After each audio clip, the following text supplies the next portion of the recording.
ಓ ಇದ್ದೀರಾ? ಎಲ್ರಿಗೂ ನಮಸ್ತೆ. ನಾನು ನಿಮ್ಮ C G. Welcome to my YouTube channel.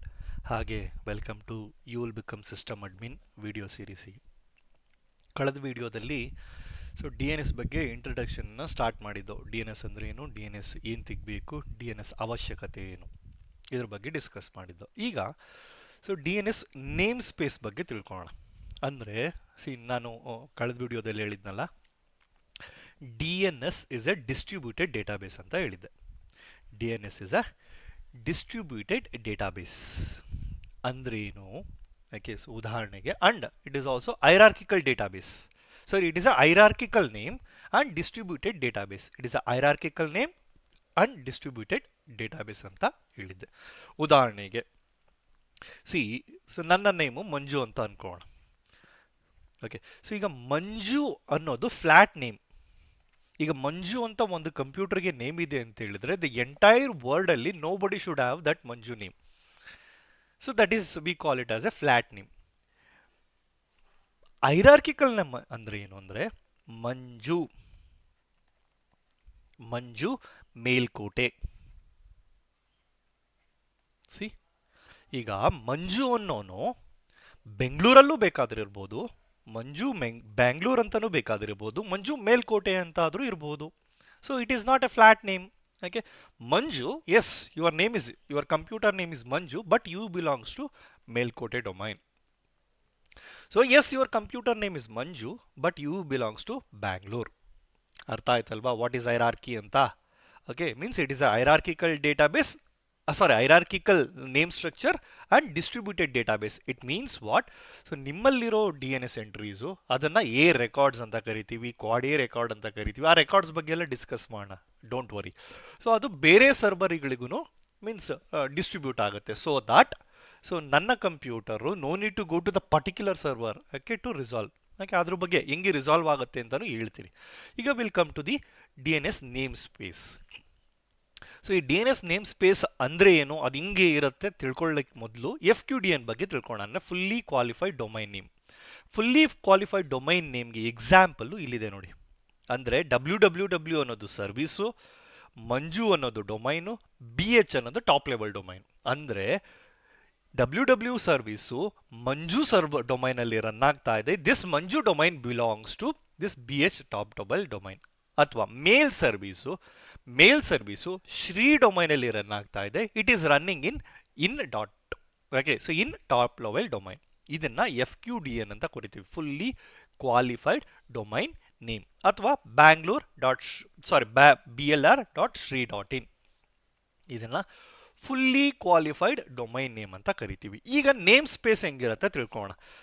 ಈಗ ನೀವು ಯಾವುದೇ ವೆಬ್ಸೈಟ್ ಇರ್ಬೋದು, ಹೆಂಗೆ ಅದು ಮೀನ್ಸ್ ಹೈರಾರ್ಕಿಕಲ್ ಆಗಿರುತ್ತೆ ಅಂತ ಹೇಳಿದ್ರೆ, okay, so if I type www.manju.bh ಅಂತ ಟೈಪ್ ಮಾಡಿದ್ರೆ automatically at the end there is one more dot will come.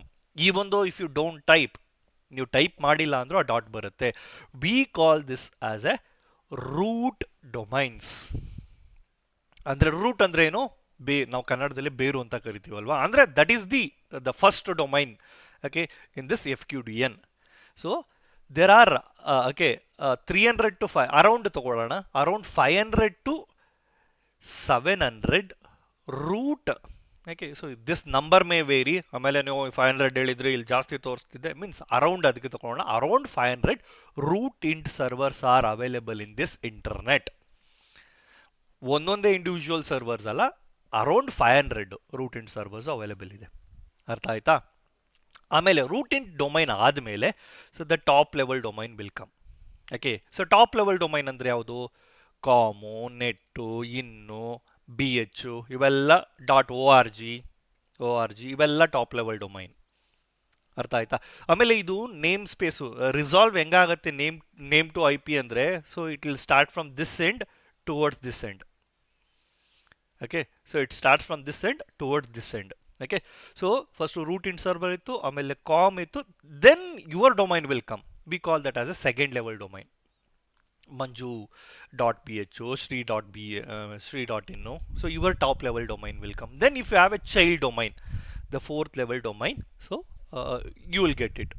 If you don't have a child domain, you directly have a service like mail or FTP. So then that will come in the next. So in total, example, mail dot Mysore, MYS Mysore dot Shri dot in dot. This is your FQDN. ಈಗ ನಾನು ಮೇಲ್ ಸರ್ವಿಸನ್ನು access ಮಾಡಬೇಕು ಅಂತ ಹೇಳಿದ್ರೆ ಇದನ್ನು type ಮಾಡ್ತೀನಿ ಬ್ರೌಸರಲ್ಲಿ ಅಂದ್ಕೊಳ್ಳಿ. Okay, ಹೆಂಗೆ work ಆಗುತ್ತೆ ಅದನ್ನು ಹೇಳ್ಬಿಡ್ತೀನಿ. ಓಕೆ, ಇದು ನನ್ನ ಕಂಪ್ಯೂಟರು. ಓಕೆ, ಸೊ ಈಗ ನಾನು ಮೇಲ್ ಸರ್ವಿಸ್ನ ಆಕ್ಸೆಸ್ ಮಾಡಬೇಕು. ಬ್ರೌಸರಿಗೆ ಹೋಗ್ತೀನಿ. I type mail dot okay Mysuru dot okay Shri dot in ಅಂತ ಟೈಪ್ ಮಾಡ್ತೀನಿ. But automatically it will take the dot. So ನಾವು it has to convert this name to means resolve this name to IP. First ನನ್ನ computer ನನ್ನ local DNS cache ಇಲ್ಲಿ check ಮಾಡುತ್ತೆ. Do I know the IP of this name ಅಂತ check ಮಾಡುತ್ತೆ. If it knows, automatically it will give the IP, the computer will communicate. If it doesn't know, ನಮ್ಮ ಕಂಪ್ಯೂಟರ್ಗೆ ಗೊತ್ತಿಲ್ಲ DNS ಕ್ಯಾಶಲ್ಲಿ ಇಲ್ಲ, then immediately it will check with the host file entry. ಏನೋ ನನ್ನ system admin host file ಎಂಟ್ರಿಲಿ ಏನಾರು ಹಾಕಿದಾನ ಈ ಡೊಮೈನ್ಗೆ IP, it will check with that. ಅದರಲ್ಲಿತ್ತು ಅಂತ ಹೇಳಿದ್ರೆ ಕಮ್ಯುನಿಕೇಷನ್ ಡೈರೆಕ್ಟಾಗಿ ಆ ಸರ್ವರ್ಗೆ ರಿಕ್ವೆಸ್ಟ್ ಕಳಿಸುತ್ತೆ ಯೂಸಿಂಗ್ ದಿ IP. ಅದರಲ್ಲೂ ಇಲ್ಲ, then it will check the DNS IP in the IP configuration. What is my DNS server IP in the IP configuration? It will check it. Example, ನಿಮ್ಮದೇ local DNS server ಇದೆ ಅನ್ಕೊಳ್ಳೋಣ. ಈ server, ಈ ನಿಮ್ಮ system IP ಬಂದು 1234, ನಿಮ್ಮ DNS server IP ಬಂದು 1238. ಇಲ್ಲಿ ನೀವು DNS IP ನ ಹಾಕಿರ್ತೀರಾ 38 ಅಂತ. Then it will create the request to the DNS server. DNS server please give the IP ಅಂತ ಕೇಳತ್ತೆ. ಅಥವಾ ನಿಮ್ಮ DNS ಸರ್ವರನ್ನು ಫಸ್ಟು ಹತ್ರ ಲೋಕಲ್ ಕ್ಯಾಶಲ್ಲಿ ಚೆಕ್ ಮಾಡುತ್ತೆ, ಇದೆಯಾ ಇಲ್ವಾ ಆ ನೇಮ್ಗೆ IP ಅಂತ. ಅದರಲ್ಲೂ ಇಲ್ವಾ, ಓಕೆ, ಆ ಥ್ರೂ ಏನೋ DNS ಎಂಟ್ರಿ ಫೈಲ್ಸ್ ಇರುತ್ತೆ, ರೆಕಾರ್ಡ್ಸು, ಅದರಲ್ಲಿ ಚೆಕ್ ಮಾಡುತ್ತೆ. ಬಟ್ ಐ ಆಮ್ ಓಕೆ, ಈ DNS ಸರ್ವರ್ ಚೆಕ್ ಮಾಡ್ತಿದೆಯಲ್ಲ, this domain does not belongs to my company.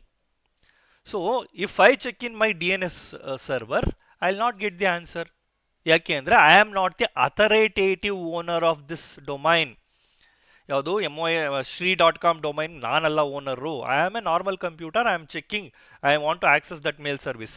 Then ನಾನು ನನ್ನ DNS ಸರ್ವರಿಗೆ ರಿಕ್ವೆಸ್ಟ್ ಕಳಿಸಿದೆ, DNS ಸರ್ವರಿಗೆ ಗೊತ್ತಿಲ್ಲ. Then how it will resolve, that is how. So this hierarchy will help you. First ನನ್ನ DNS server root ಸರ್ವರ್ಸ್ನ contact ಮಾಡುತ್ತೆ. Okay, so ನನ್ನ DNS ಸರ್ವರ್ಗೆ ಹೆಂಗೆ ರೂಟ್ ಸರ್ವರ್ಸ್ ಗೊತ್ತು ಅಂತ ಹೇಳಿದ್ರೆ, ನೀವು ಅಲ್ಲಿ DNS ಸರ್ವಿಸ್ನ ಎನೇಬಲ್ ಮಾಡಿದ್ದೀರಾ ಅಂತ ಹೇಳಿದ್ರೆ ಬೈ ಡಿಫಾಲ್ಟು ಆ DNS ಸರ್ವರ್ಸ್ ಎಂಟ್ರಿ ಇರುತ್ತೆ, sorry root in servers entry ಇರುತ್ತೆ. So you need not to add it, need not to change it also. But sometimes you might require to modify, but ಅದೆಲ್ಲ ಮಾಡಲಿಕ್ಕೆ ಅವಶ್ಯಕತೆ ಇಲ್ಲ. Or you require to disable. Sometimes you don't want that, you need to disable it. ಯಾಕೆ ಯಾವಾಗ ಅಂತ ಅದನ್ನು ಹೇಳ್ತೀನಿ, ಆಯಿತಾ. ರೂಟ್ ಇನ್ ಸರ್ವರ್ಸ್ ಎಂಟ್ರಿ ಇರುತ್ತೆ. ಸೊ ಮೈಕ್ರೋಸಾಫ್ಟ್ DNS ಸರ್ವರಲ್ಲಿ 13 ಎಂಟ್ರೀಸ್ ಇರುತ್ತೆ. Okay, so it will contact the DNS server, root in server. Then the root in server will give the IP of .in. Then so you might register your domain with the .in, right? Okay, so the .in server has the IP of your domain. ಅದು ನಿಮಗೆ ಹೇಳುತ್ತೆ, okay, ನಾನಲ್ಲ owner, authoritative DNS. So I know Shri is registered with me. Okay, please take the IP of that Shri. Then it will contact the Shri. Okay, Shri will say, I am not the authoritative DNS for that domain. So I have a child domain. That child domain IP is this. Then MYS server do IP ಕೊಡುತ್ತೆ. MYS server, then my computer will contact the MYS server. MYS server will give the IP of that service. Okay, ಆ service, okay, example 1.5.5.5 run ಆಗ್ತಾ ಇದೆ ಅಂತ it will answer to this DNS server. Then that DNS server will answer to your computer.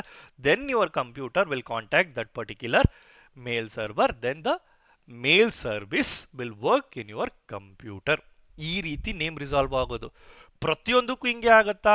ನೀವು ಪ್ರತಿ website access ಮಾಡಿದಾಗೂ ಹಿಂಗೆ ಆಗುತ್ತಾ? No. Okay, so ನೀವು see every day you will access n number of services. Okay, so if you are trying to access, okay, if your DNS server is trying to access resolve this, okay, all the times, okay, so it is a headache. ಅದಕ್ಕಿಂತ ಮೊದಲು ಇನ್ನೊಂದು ಹೇಳ್ತೀನಿ, ಯಾಕೆ ಇನ್ನೊಂದು computer ಇದೆ ಅನ್ಕೋಣ ನಿಮ್ಮದೇ ನೆಟ್ವರ್ಕಲ್ಲಿ, ಆ part ಏನೋ ಈ mail.mos.com mos3.comನ ಆಕ್ಸೆಸ್ ಮಾಡಬೇಕು. ಅವನು ಟೈಪ್ ಮಾಡ್ದ, ಕ್ಯಾಶಲ್ಲಿ ಚೆಕ್ ಮಾಡ್ತು ಇಲ್ಲ, ಹೋಸ್ಟ್ ಫೈಲಲ್ಲಿ ಚೆಕ್ ಮಾಡ್ತು ಇಲ್ಲ, then it will send the D N S. ಈಗ D N S will check in its ಕ್ಯಾಶಿ ಇದೆಯಾ ಅಂತ. Now no need to do all this process because already your D N S server knows it, right? Okay, what is the IP of that mail.mos.shri.com? Then immediately it'll answer. Okay, immediately it'll answer. Illi, you should remember, if you are getting the answer from your DNS server, that is not authoritative answer. But your DNS server got the answer from the okay from this okay ಯಾವ್ದರಿಂದ mos.shri.in ಇಂದ ಕಳ್ತು. That is the authoritative answer. ಗೊತ್ತಾಯ್ತಲ್ಲ authoritative ಅಂದ್ರೆ ಏನು ಅಂತ. Authoritative D N S for that particular domain is this guy. Okay, so he got the answer. That is the authoritative answer. But as a end user machine, you didn't get answer from the that particular domain. You got the answer from your DNS server. So that is non-authoritative answer. It is okay, but you got the answer. Then you can communicate. So I hope ಅರ್ಥ ಆಯ್ತಲ್ವಾ name space ಅಂದ್ರೇನು. ಇದರ ಕಂಪ್ಲೀಟಾಗಿ ಏನು ಎಕ್ಸಾಕ್ಟಾಗಿ ಆಗುತ್ತೆ ಅದನ್ನು next ವೀಡಿಯೋದಲ್ಲಿ ಹೇಳ್ತೀನಿ.